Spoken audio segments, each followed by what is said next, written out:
Bruce, you must have something really good too. Of course I do. It's Bruce Danielson, and I guess I'm here to entertain you too. Thank you all for coming tonight to this I-229, 26th Street and Southeastern Avenue reconstruction project, public open house number 6.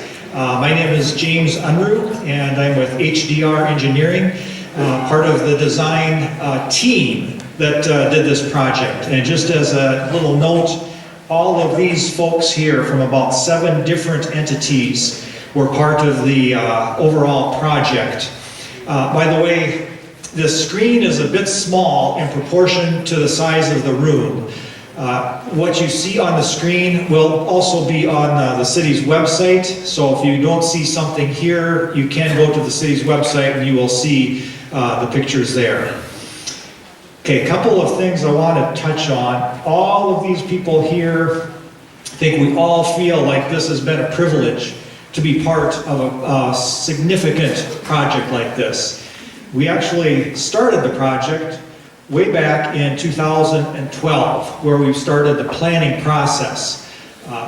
That's a long time ago, and yet each step along the way has gone according to schedule, and we really have not been behind schedule on anything.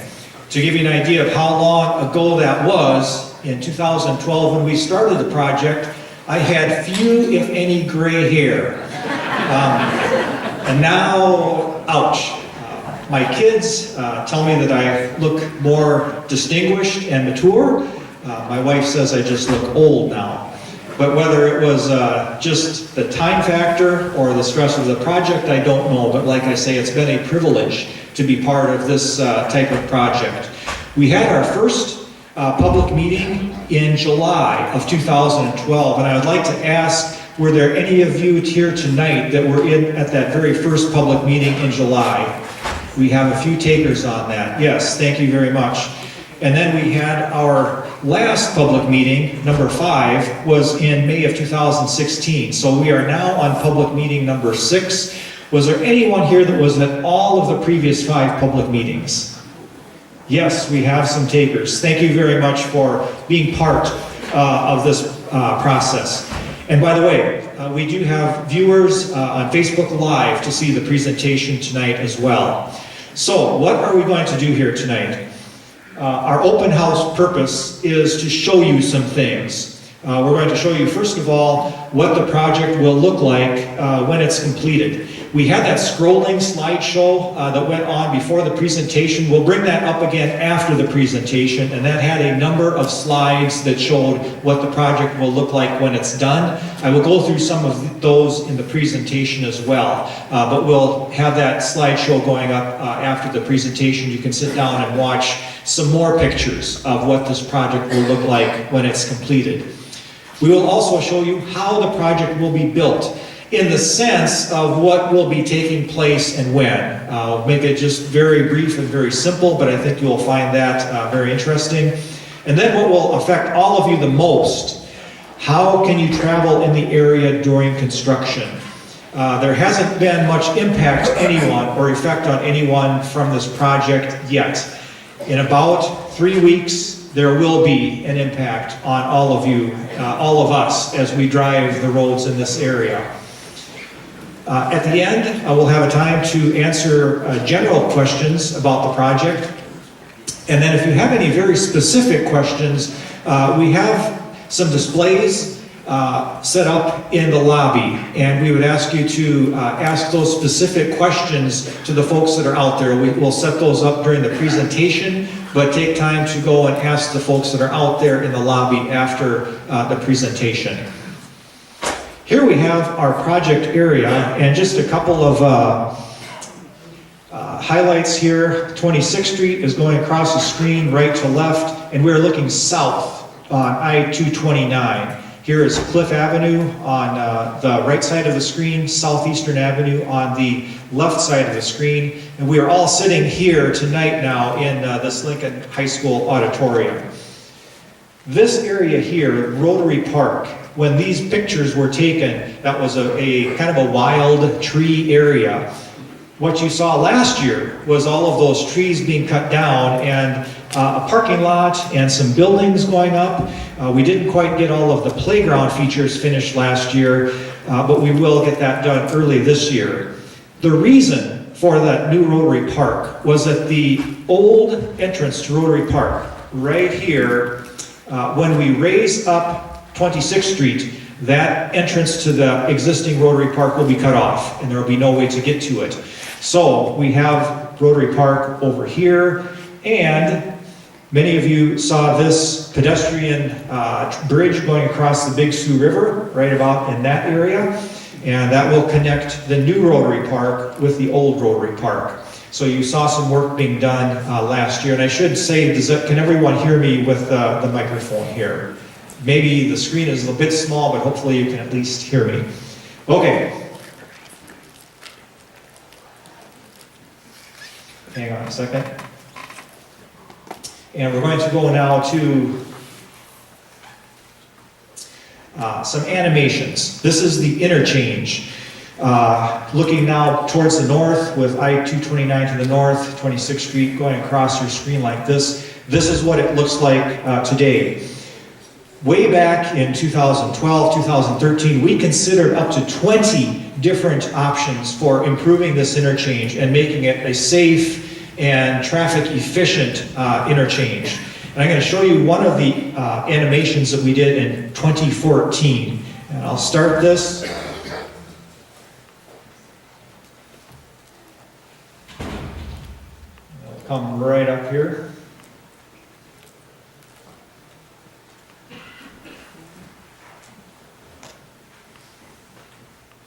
Okay, this is an animation of what the interchange will look like when it's completed, and I will stop this partway in and give some key points. All right, so we're looking, this is pretty much toward the northeast. This direction here is 26th Street. Some things I want to point out.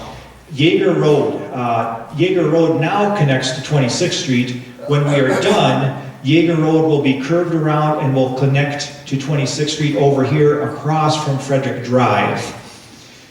The I-229 ramps will connect to 26th Street where Yeager Road is now. If you're traveling south on I-229 and want to get onto 26th Street, you'll come around this loop, and this loop will then connect to 26th Street. If you want to go east on 26th Street, you'll have your own lane all the way over to Southeastern Avenue. So you see 3 lanes on 26th Street going over to Southeastern Avenue. When you want to get onto I-229, you'll get on the ramp here and you'll get directly onto I-229. You will not have to turn again at Yeager Road like you do now. I'm going to let this continue to run here. And this other scenario that you're going to see is essentially the same thing, but just from a slightly different perspective. And the one thing I want to point out here is this intersection. Significantly larger than the existing intersection. And you can see here we've got 2 lanes on 26th Street, 2 through lanes. And then we have dual left turn lanes getting onto the interstate here. So we will dramatically improve the capacity of 26th Street with this project. And just gives you a bit of a different view now. You're looking towards the southwest, but gives you kind of a good perspective of what this will look like when it's done. Quite a bit different from what it looks like now. Okay, now we're going to go on to the next slide. This is the 26th Street and Southeastern Avenue intersection. We considered up to 6 different options for how to improve this intersection. And the one difference from the animation here, from the 2014 animation, is that there are townhouses here, and those townhouses will remain. The Southeastern Avenue Dental Building and the Headhunter Stylist Salon, those have been removed, as you have all seen. So we're going to start this and just let it run, and that will show you what this will look like when it's finished. A very dramatic difference from what it looks like now. And I'll do just a couple of comments as we go around. Again, these animations really helped people and all of us on the design team just understand what it would look like. Here we're looking on Southeastern Avenue to the south. Here's the railroad tracks, and here's the bridge over the railroad tracks. We'll have dual left turn lanes on Southeastern Avenue and four through lanes, 2 lanes in each direction on Southeastern Avenue. Here we're looking west on 26th Street, and not much capacity increase over here. That will stay the same on the east side of Southeastern Avenue. Now we're looking north on Southeastern Avenue. Here's 26th Street. Dual left turn lanes here to get onto 26th Street. That movement backs up every day, as all of you are aware. And notice the nice wide sidewalks along the sides of the streets. Another market improvement for this area. But unless we had these types of animations, very difficult to comprehend what this would look like when we're done. All right, we're going to move on to the next slide here.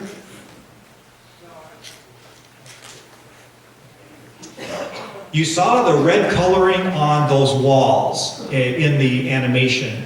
Well, since then we've done some additional work, and what you see here, these gray colored walls, is what will actually be built. More of a concrete color, and we're going to use a wave pattern on these walls to match in with the setting of the park system, with the Big Sioux River, and with the Big Sioux River Trail. And these aesthetic treatments were developed with coordination with the City Fine Arts, City Visual Arts Commission. So we had quite a bit of input on how to make these things look very nice. Here's a slide looking underneath the new bridge. This is looking towards the new Rotary Park. Here is the pedestrian bridge going across the Big Sioux River. On the bridge pier, there will actually be numbers, red numbers, that will tell canoers and kayakers that if the river level gets up to one of those, you probably want to get out of your canoe or kayak and walk around that bridge. Although I'm sure there will be many people that try to scoot underneath the new pedestrian bridge. Here we are looking underneath the new bridge towards the northeast, and here is that big retaining wall along Southeastern Avenue that you saw. Here's the Big Sioux River. And again, we went with a concrete color and a wave pattern on, for example, the edges of the bridges and on these bridge piers. We think that will also be very pleasing to look at. And again, this was developed in coordination with the City Visual Arts Commission. Now, that showed you what it's going to look like when we're done. Let's touch just a bit on how it will be built. We have a construction sequencing map here. You actually have that in one of your handouts, so you can look at that when you leave tonight. But this is phase 1A, and it will actually extend from April to July 2019. So this is coming up very soon. And the July timeframe is somewhat approximate, but in that timeframe. What you see in pink here, that's what's under construction during this time period. And these boxes indicate what the lanes will be like at each of these main intersections. Here is the intersection with essentially Yeager Road now. Here's the northbound ramps, and here's Southeastern Avenue. And these boxes are to indicate what the lane configuration will be. Just want to point out some things. Again, I apologize for the small screen, somewhat hard to read, but we will keep 2 lanes of traffic open on 26th Street throughout the construction. Southeastern Avenue north of 26th Street up here will remain open during this phase 1A. The west ramps that connect now to Yeager Road will also remain open. And we will be building, as you see here, the south side of 26th Street, essentially widening out to the south side. We will also be building this northbound on and off ramp, but we will maintain 2 lanes of traffic on that. And that's really for the people coming off of I-229. As you know, this movement backs up onto the ramp, onto I-229 nearly every day. So we're actually going to make 2 right turn lanes to go east on 26th Street. And we will also be building a new access from the ramp to the Cliff Avenue greenhouse site. And we will maintain the existing access over here to the Cliff Avenue greenhouse site during this phase 1A. What happens on Southeastern Avenue to the south is that we will be closing it. It will be closed to Klondike Trail right over here. And then all the way down to 49th Street, the city will be doing a project that involves some sanitary sewer work and overlaying the existing pavement. And 2 lanes will remain open and 2 lanes will be closed on Southeastern Avenue all the way down to 49th Street. It was an opportune time to do these projects together while traffic is impacted all just in one year. Notice here, there's no left turns going onto this ramp, so that will be a traffic impact. And also, I said that there's 2 right turn lanes coming off of the ramp, and they will merge very quickly to 1 lane going east. We recognize that will be a constraint for traffic and probably a site of congestion. Let's go to 1B. Similar, the only thing different here is that what's in gray is what has been completed now. Again, you have this in your handout, and this will extend from approximately the July timeframe to the end of the 2019 construction season, probably November 30th, depending on weather. And again, we will keep 2 lanes of traffic open on 26th Street, 1 lane in each direction. Southeastern Avenue north of 26th Street will remain open to traffic. Now the west ramps will be closed off, and Yeager Road will also be closed off for construction. And we will continue to build the south half of 26th Street. But the east ramps will be completed, and we'll also have the new entrance to Cliff Avenue Greenhouse completed by that time. Then we will close the YMCA and the other Cliff Avenue Greenhouse entrance, and YMCA will shut down their operations after September 15th, so all access to the YMCA day camp will end after September 15th. And again, Southeastern Avenue will be closed down to Klondike Trail, and then just 2 lanes of traffic all the way down to 49th Street. And again, no left turns, even though this ramp will be open. The congestion just is not going to allow us to allow left turns from 26th Street westbound onto the ramp. And again, those 2 right turn lanes will merge relatively quickly to 1 lane. Then in year 2, so we call this phase 2, again, this is part of the handout that you received. This will be from the April to November of 2020 timeframe, 2nd year of construction. Now all of the lanes, the new lanes on 26th Street will be open, and we will keep 26th Street open to 2 lanes of traffic, 1 lane in each direction. This will now be on the new lanes and on the new bridge over the Big Sioux River and over the railroad tracks. And all of the ramps will be open. So this will be a dramatic improvement in traffic conditions from what it was in year 1. We'll be building what you see in pink here, the north half of 26th Street.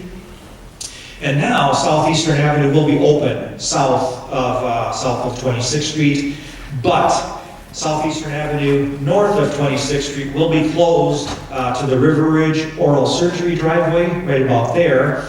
And then north of that, Southeastern Avenue will be closed at least to 2 lanes. We'll only be maintaining 1 lane of traffic in each direction all the way to 18th Street. And during that time, the city will be widening Southeastern Avenue so that when we're done, there will be 4 lanes all the way to 18th Street, all the way from 26th Street to 18th Street. So again, a dramatic increase in capacity on Southeastern Avenue when we are done. Some pain to get there, however. Again, we will not allow left turns at this ramp. And again, the 2 right turn lanes will merge down relatively quickly. So again, that's going to be a traffic constraint that all of us will have to be aware of. What happens with the bike trail and pedestrians? Here you see a picture looking underneath the existing 26th Street bridge along the bike trail, looking south along the bike trail. What we're going to be doing is installing a concrete tunnel underneath the existing bridge, and it will extend out quite a ways, actually a 200-foot long tunnel, and it will go through much of the construction zone, much of it. And we will have lights inside of that tunnel, so you'll be able to go through that tunnel and still be able to use the bike path on each side of it. There will, at some times, be short-term closures of the bike trail for critical construction work.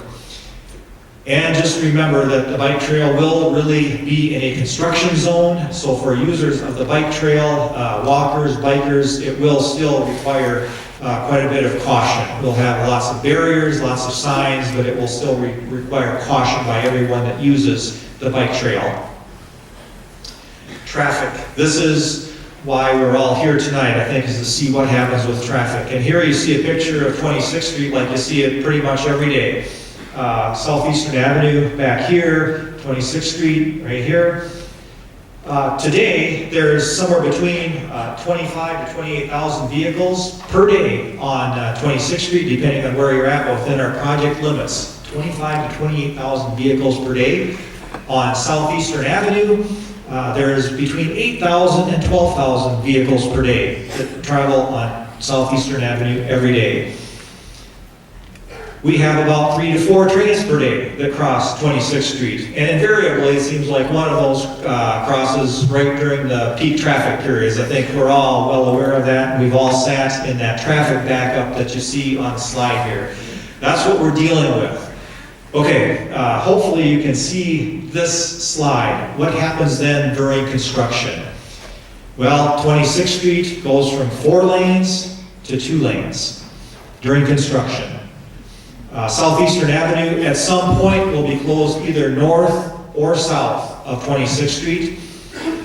And the railroad tracks will also be making some changes. There will be just 2 lanes crossing the railroad tracks, and there will be arms that drop down from new railroad signals that will be installed.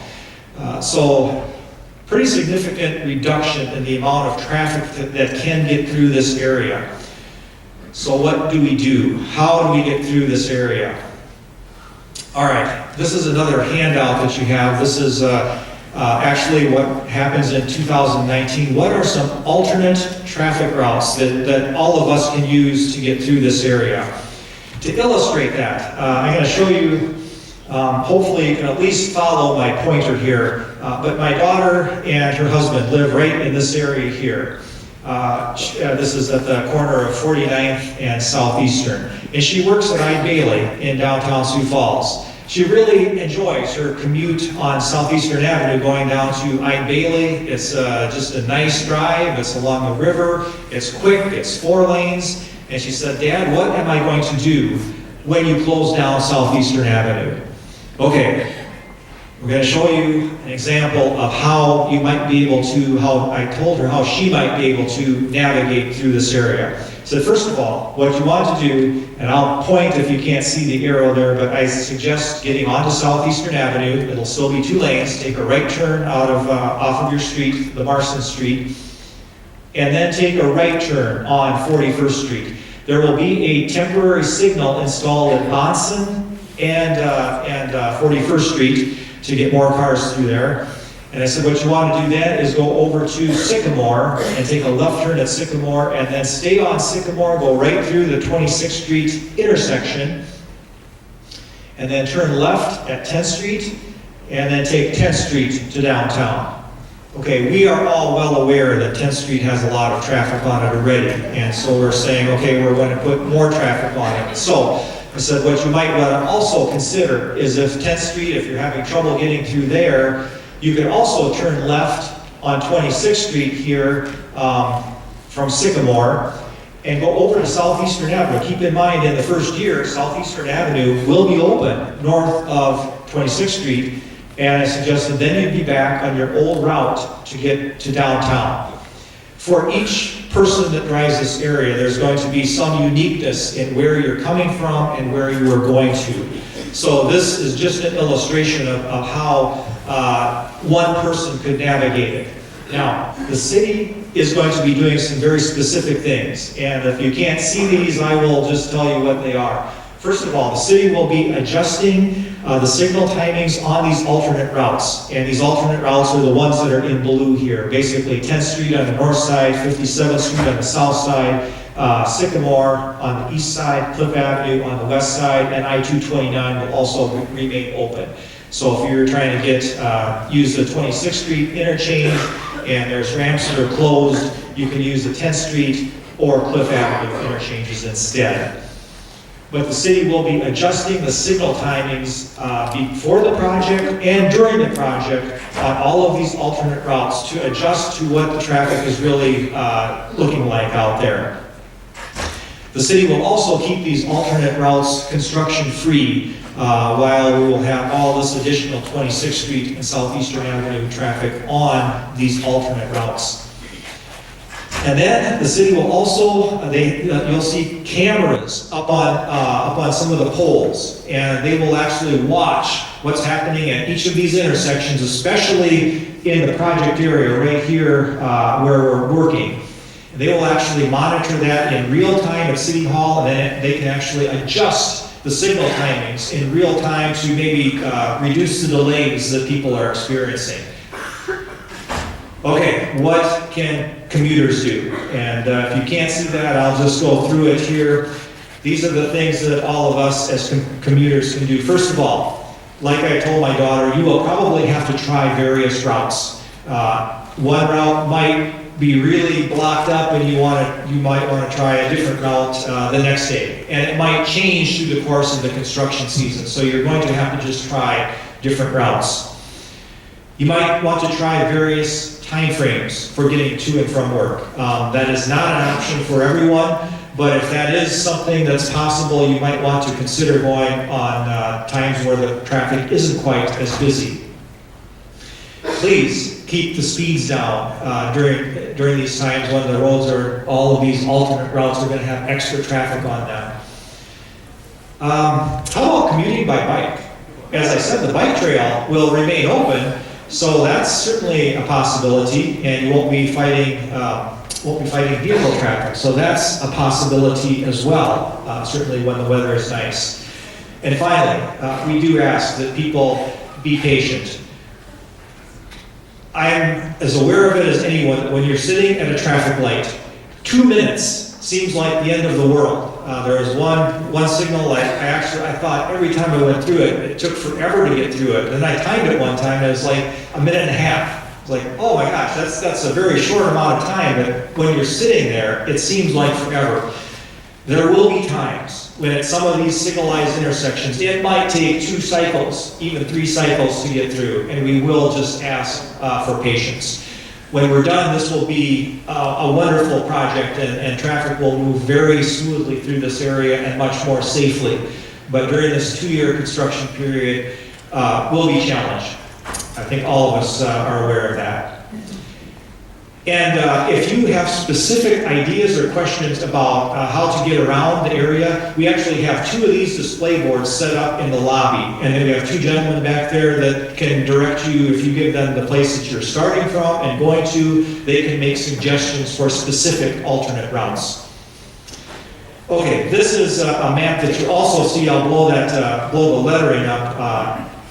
A handout that you received, and just some project facts. Again, you're not going to be able to see this due to the size of the screen, but there's a significant investment with this project. $37 million is what the construction cost will be for this project. The city and the South Dakota Department of Transportation are making a very significant investment, an investment that really benefits us and our descendants probably for 1 or 2 generations. Something like this is expected to last 75 to 100 years. So it is something that we want to make it look nice, we want to make it very functional, and we want to make it enjoyable for everyone today and in the 20 to 50 to 75 years, even to 100 years in the future. That being said, we have some people that we want to introduce. The prime contractor is D&G Concrete Construction, and I'm going to ask these folks to come up so that you see a face. And these phone numbers that you see are in your handout as well, so don't worry about seeing it up there. You can look there. But the prime contractor is Greg Brana of D&G Construction out of Sioux Falls, South Dakota. Probably most recently, many of you are aware of the Louise Avenue project improvement that D&G Construction did in 2017. And there's some phone numbers there, office phone and cell phone for Greg. Also, Jared Pfaff and Dina Knudsen are the project engineers for the South Dakota Department of Transportation and the City of Sioux Falls, respectively. And we would ask you if you have any comments or concerns, that you give one of those two a call would be the first ones that we would ask you to call. And again, the numbers are in your handout, and you will not be given just a recording unless they aren't there. But we wanted to see that these are real people, these are not just bots or anything like that you can call with questions or concerns. Okay, thanks. And yeah, be ready for some calls. And again, we just ask for patience on everyone's part here. You can also sign up for the weekly construction bulletins. And that will look something like this. If you look in your handout, it gives you the website link that you can click onto, and you will be directed to something that looks like this, and then you can give your email address, and then you will be sent a weekly construction update. We will not be sending out like printed versions. It will all be just electronic versions that you will receive by email. And lastly, we will be holding weekly construction meetings, and those will be on Tuesdays at 9:30 a.m. At the Cherry Creek Grill in their banquet room, actually in the basement. And to get there, you park in the back and then enter the lower level. So we have lots of opportunities for feedback. The first part of the meetings, starting at 9:30, is specifically has an agenda item for public input. So please feel free to come to those meetings as well. Okay, we're going to ask for some overview questions at this point. And first of all, since this is being live fed on Facebook, Shannon, did we have any questions on Facebook? And while Shannon is doing that, if any of you have any other overview, big picture type questions, we'd ask that you walk around the back and come down to that microphone over there. We need to have you speak into the microphone so that the online users can hear.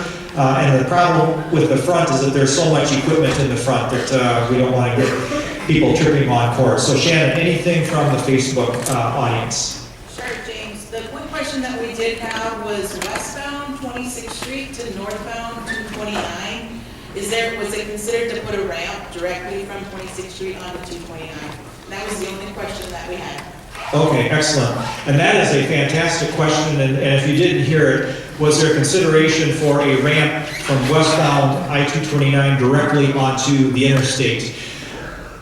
This system is actually designed to allow for that to be added in the future. If that is warranted, at this point in time it wasn't warranted, but maybe 20 or 30 years out, we did design this facility so that it could add that ramp to go from westbound 26th Street directly onto I-229 northbound. Now during construction, that's really not an option, which is why we are basically not allowing that left turn from 26th Street onto the I-229 northbound on-ramp. Is that an adequate response there, Shannon?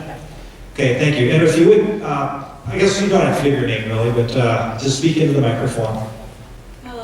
We live on Klondike Trail, and I can see your daughter traveling from 49th over to Klondike, shooting up Klondike to Cleveland, and then going down town.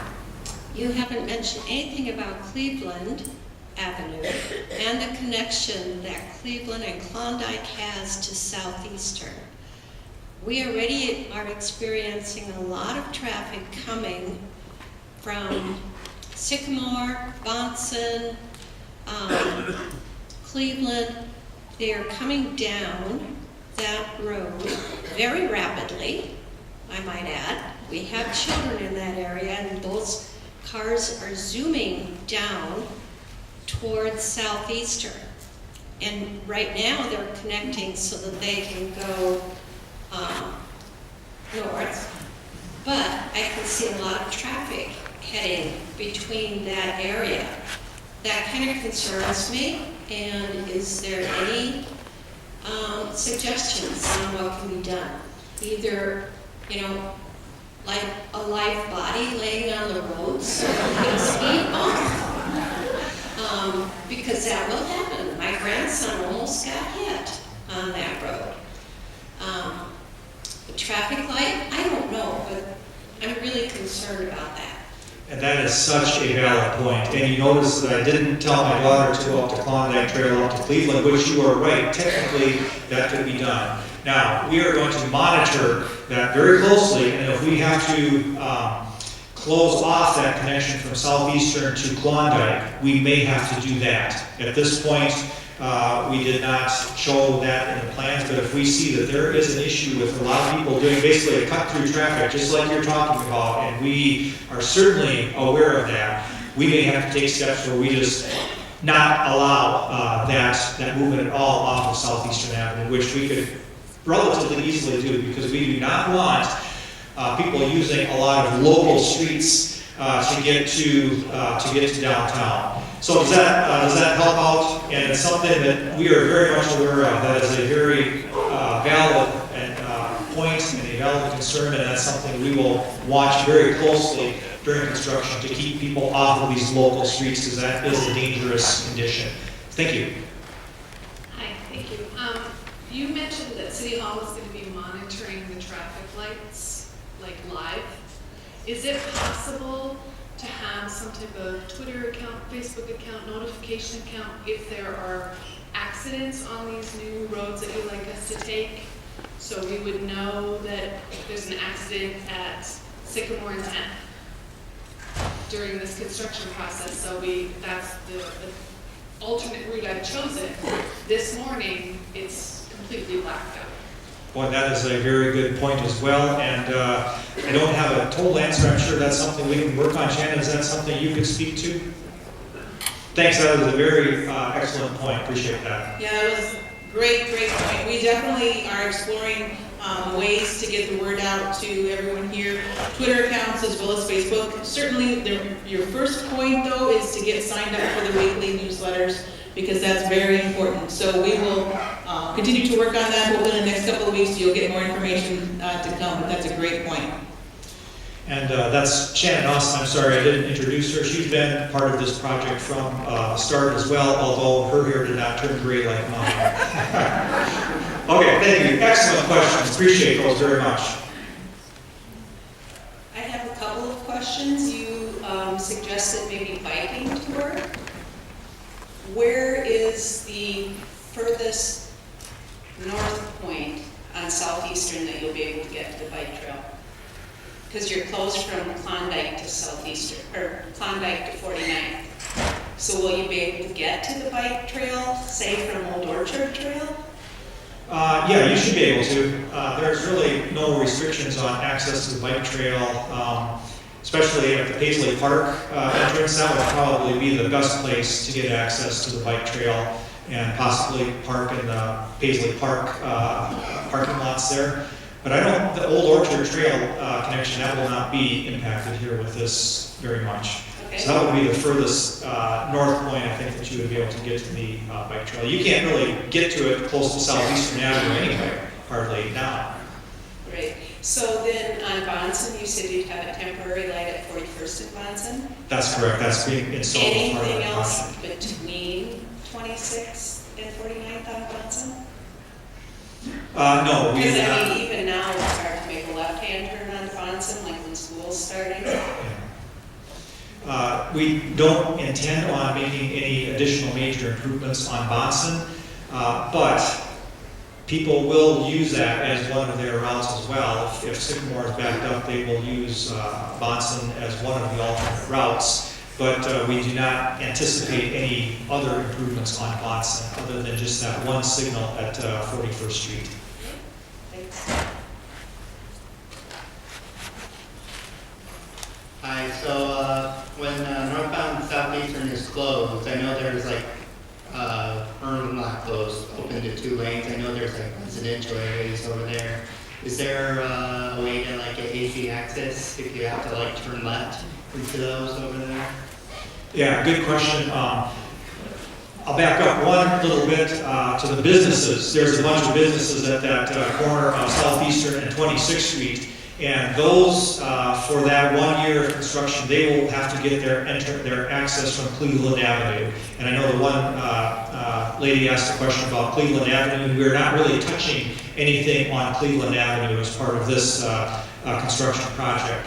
So The businesses that are right in that corner, like the IRS building, Social Security Administration, dental office, they will have to have their access from Cleveland Avenue. Okay, north of that, all of those residential properties, you will have access just on that 2-lane Southeastern Avenue. Now, when it's closed off, there will be very limited traffic on there. The only traffic that's really going to be on there is what's going to those residences. And we have made it a contract requirement that 2 lanes be maintained to the residential properties along the east side of Southeastern Avenue.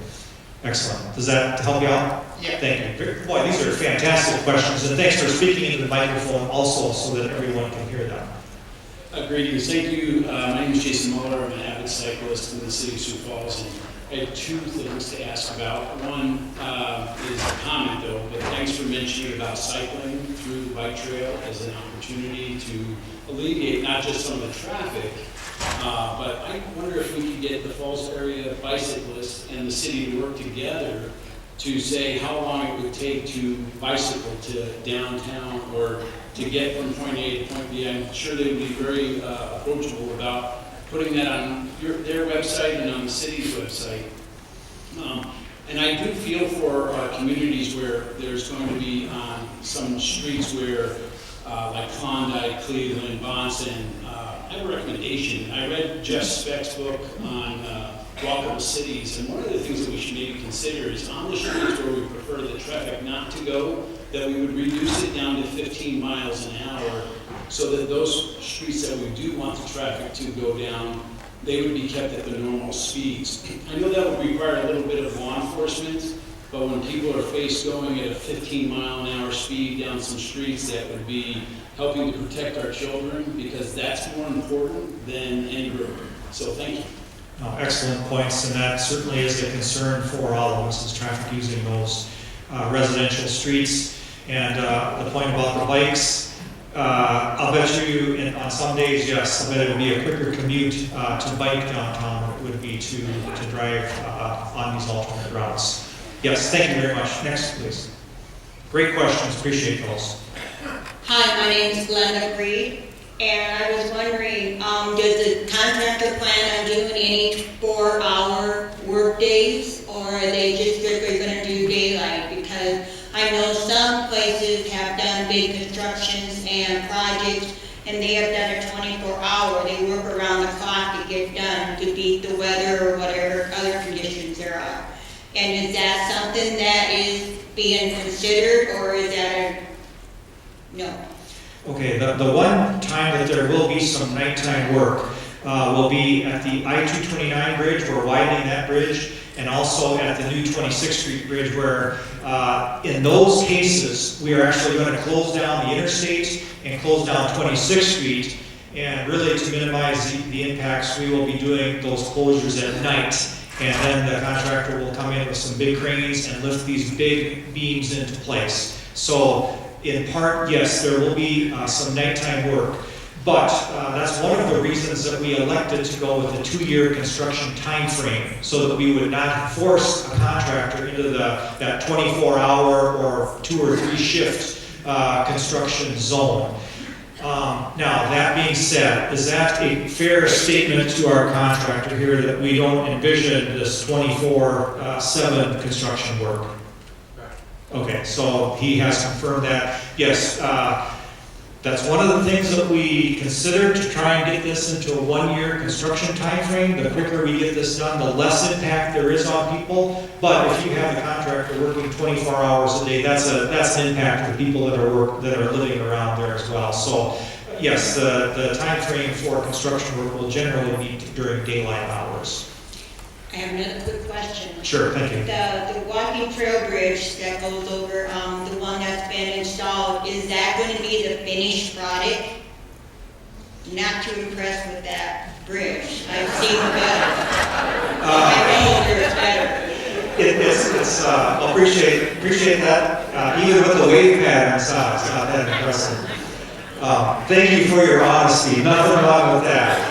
We talk about gray hairs, we can talk about things we don't like about the bridge. But yes, that is the finished product. And it's specifically designed to be low like that so you can get from one side of the river to the other. And as you saw in September of last year, that actually got water over the top of it, but it is designed for that. And it really is only for pedestrian use, to get from one side of the Big Sioux River to the other. But pretty much what you see there, we try to keep it as simple as possible. And the railings are probably the most ugly part of that bridge, those metal railings. But those were designed so that when we see a flood coming, that we can actually drop those down. They like hinge down. So we really couldn't do anything real fancy with those. And they also have like pins that if they are up and there's a flood that comes through very quickly, that if something hits them, like a log or something, they will actually just break over. The railings will actually just fall down by themselves. So we're somewhat limited in what we can do. That's where you probably want to put something nice is on the railings. And if you saw on the 26th Street Bridge there, we really tried to do some nice things on the railings. But that, you are right. We are somewhat limited on that, and that's probably the least sightly part of the bridge. Is that a reasonable statement? That explains that very well, thank you. And I have one more comment about the gray hair, that's when you wear a cap. Okay. Thank you, I appreciate that. Hi, Anthony Kaiser. Just a comment and a question. So first the comment is, I can tell a lot of thought went into this, and I just want to say thank you to you and your team for your consideration on this and improving. Thank you. The question, you mentioned the temporary light at 41st and Boston as a overflow mechanism. Yes. Is there any way to make that permanent? And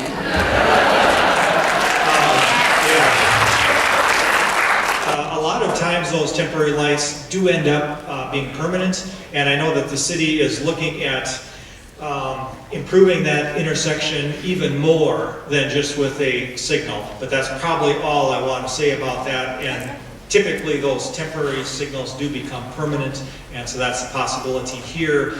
It will have those span wires, the wood poles and the span wires, so it will be somewhat unsightly. But boy, you see a lot of those around town where they work well, and so they just keep them in place. So that is a very good possibility. Don't know the answer for sure to that, but in a lot of places that is what happens. okay, thank you. Thank you. Thanks for the compliment as well. These are fantastic questions. Appreciate that. Hello, my name is Greg Boris. You mentioned various alternatives that people could use with regards to getting through the construction time. And one was arranging your schedule to, go at off times at different times where traffic isn't as great. I'm just wondering, what has the city been doing or the project leadership been doing with employers to encourage the use of flexible time scheduling? We have not really broached that subject or pushed that with the businesses, and I think it's once we start there, it's like how far do we take that? I think what will happen is that, boy, these employees for some of these larger businesses will just say, well, boy, it's very difficult to get here. Can you give us flexibility in some of the work hours? But to answer your question, no, we have not gone to any of the larger employers and asked if they could work with us on that. I was interested that you talked about using the bike as an alternative to get around. What are the thoughts about improving our public bus system to help people get from place A to place B as an alternative if you don't want to have to carry an extra set of clothes with you?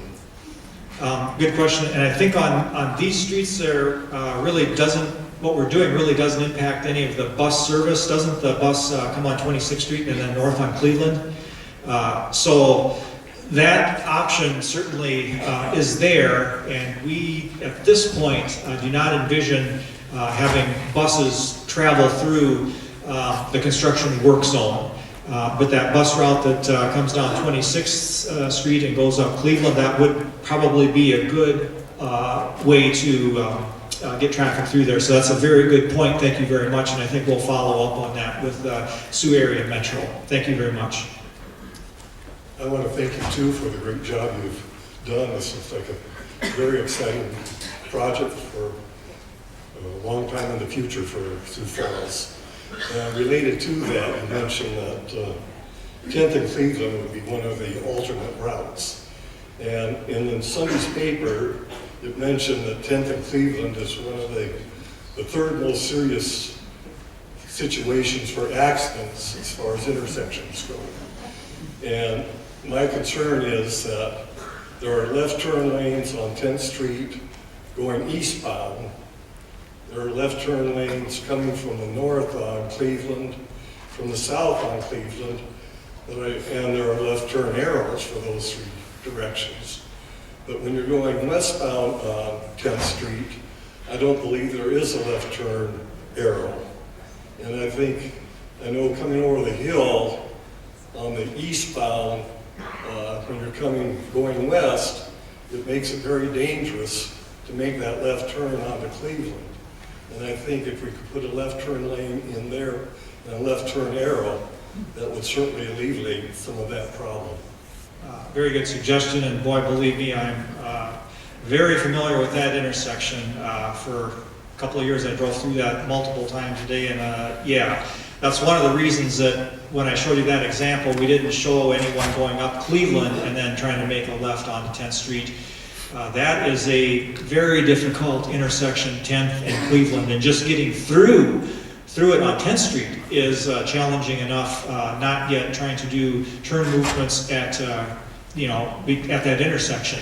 So your point is well taken, and I guess all we can say is we will look into that. I don't remember if there's a left turn exclusive phase there or not, but that's part of what when I showed you the slide that the city is going to be making some traffic signal improvements, at least timing-wise, before the project and as the project moves on. So those are things that we'll continue to look at, and thanks for that specific suggestion. You've commented that there's 25 to 28,000 vehicles a day on 26th Street. And I'm guessing that will cut about in half during the construction time. So that's going to put the cars on 18th Street, 12th Street, and 10th Street, or a lot of them that are going back and forth, and people coming from the west or back and forth that way. Is the traffic counts, I mean, there's schools on 12th Street and 18th Street. Is there any thought in what these streets can actually handle? Are you going to have to take parking off of some of these streets? Yeah, we did analyze where this rerouted traffic would go, and we specifically, on the streets that you mentioned, like 12th Street and 18th Street, we do not want to take parking off, because then that just encourages more people to drive on there. 49th Street is another example where you've got the John Harris Elementary School, and you've got the library and the swimming pools, and so we discourage, and that's why we didn't show it as an alternate route. We discourage people from taking those routes that are by the schools, and that's why we showed the alternate routes where they are at. It may take some additional enforcement, law enforcement along some of those, especially when people start driving fast, because if you're commuting, you're obviously going to try and just get through there as quickly as possible. So that's one of the things that we've had several meetings on already with the Sioux Falls Police Department in those meetings to say, okay, we are going to, at the very least, have to strictly enforce the speed zones on the streets just that you are talking about. So that is one specific thing, is that we will see an increased law enforcement presence on those streets to alleviate just what you're talking about.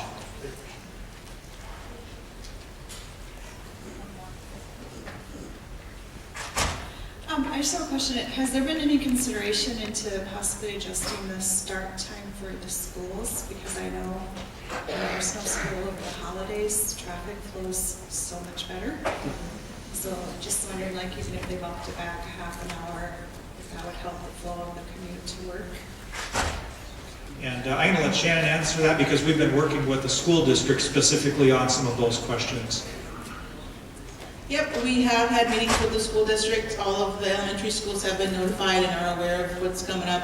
you know, it's hard for them to change the elementary school times because parents are used to dropping their kids off at the same time. So, but they have noticed, or they will open up the schools earlier. Some of our schools will open it at 7 versus 7:30 to allow for that earlier drop-off, and then at the same time in the afternoon. So the schools are aware and they are accommodating. So we have time for just a couple more questions.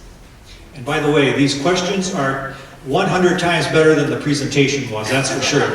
And we're going to bring back that slideshow. For those of you that couldn't come at the start, we'll bring that back, that scrolling slideshow that showed the final product after the presentation. Yes, go ahead, sorry. Then I also wanted to know, when it's down to just one lane each way, like, is it possible from like 7 till 8 in the morning that it's only westbound traffic coming from the east? And then again on the way home, if you change the time so it's only eastbound when we get off of work?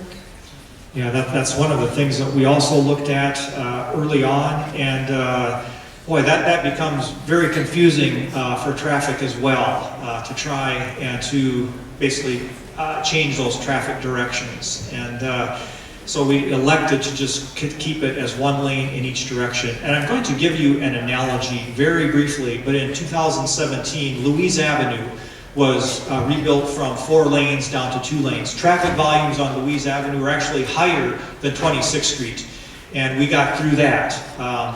So it's been done before, and I'm sure if many of you drove through the area on Louise Avenue by the Empire Mall, it was very similar where there were that many vehicles every day on a 4-lane street.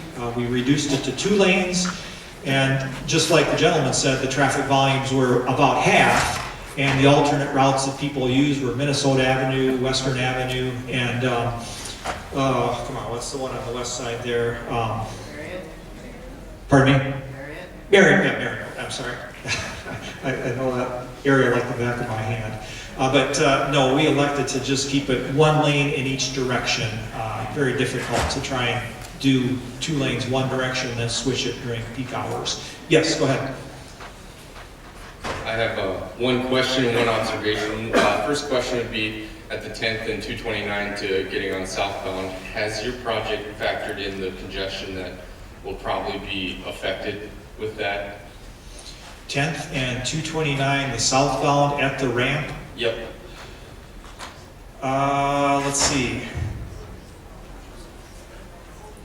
It's a single lane as well. Right, and it will, that's really all the room that there is there, and it will stay a single lane. And I think that's one of those cases where the timings can be adjusted somewhat, but that will be a place where you might have to sit through 2 or 3 cycles, and it will seem like forever. That's going to be one of the challenges in this system. The other thing that we showed on the map was 57th Street. You know, that's not a bad route either. And I told my daughter, you might want to go all the way down to 57th Street and then over to Cliff, and then get onto the I-29 at Cliff, and then go through the 10th Street interchange to get to downtown. That probably would not be a bad route either. And then you're on interstate as well. So. And the other observation is on your new iteration on the top, whenever you're going to go southbound on 229, it appears that you have 2 lanes to take a left turn there. But it appears you have a barrier in the middle. My concern would be that there's going to be traffic backed up into that single lane and people trying to zipper in, as there already is that problem. So I'm just wondering what. Okay, so this movement right here, this turn here, the 2 lanes will neck down to 1 lane eventually before you get onto 229. It will neck down to 1 lane. But you won't have to make that additional turn. Now you get onto Jaeger Road, then you have to make another turn onto. Where I'm talking about it backing up though is on 26th Street portion. Yeah, these guys right here. Well, that's why we went westbound. Yeah, that's why we went with 2 left turn lanes.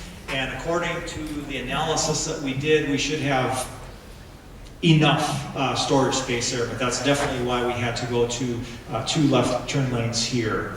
And there could be times when, yes, that might back up onto the ramp and cause this movement to back up, but according to our analysis, not a big problem. I'm concerned about a little different area. That's going north on Cliff Avenue. You want to speak into the mic a little bit more? That's going north on Cliff Avenue and trying to go west on 229. That is quite congested now, and with this extra traffic getting off there, people won't be able to make a left-hand turn into 229. Right in our backyard here at Lincoln High School. Yes, we are all very well aware of that as well.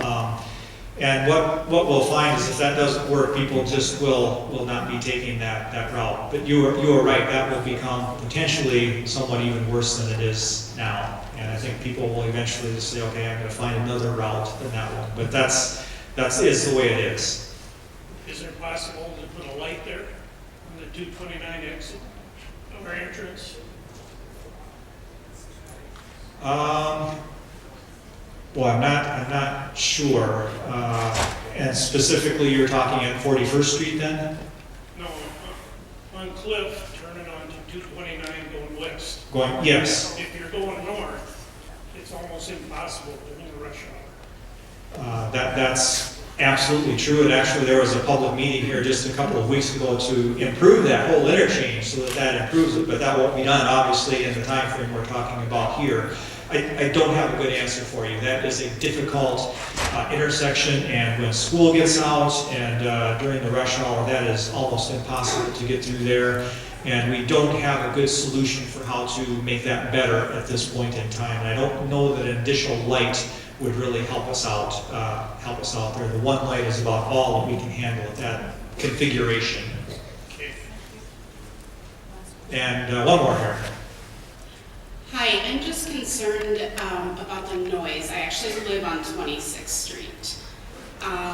What are the hours for construction?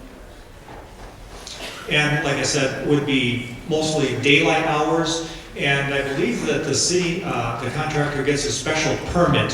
If he is beyond, what is the time that if it's beyond, they have to get a special permit? And is it 9 o'clock? 9 or 10 o'clock, so that would take some special consideration. And again, that's why we went with the 2-year time frame so that we weren't forced into that kind of a scenario. If it does come to that, like I say, it takes a special permit by the city, and you probably have opportunity to voice your concern about that at that time. But yes, construction noise is certainly a concern. And it starts at dawn? Sometimes it will, and I think as a matter of fact though, that's one of the reasons that we would have those weekly construction meetings, and we would ask for participation at those if it becomes really obnoxious for you to come and voice those concerns at the weekly construction meetings. And if you're hearing too much noise, then come to those and let us know that that's a problem. Okay, I'm just anticipating too that there might be a need for more police presence on 26th Street. In the evenings in the summer especially, we get a lot of noise that backs up, and if there's only 2 lanes, I can see that being a headache, but I will check in at the meetings. Okay. All right, thank you very much. This is fantastic questions. Thank you for coming, and yeah, there's displays out there, and we'll have this slideshow going on here yet. And appreciate your coming. Oh, and if you want to see these displays, check out the city's website and make sure to sign up for the construction bulletins on the city's website as well. And make sure to take a handout when you leave as well. Thanks for coming tonight.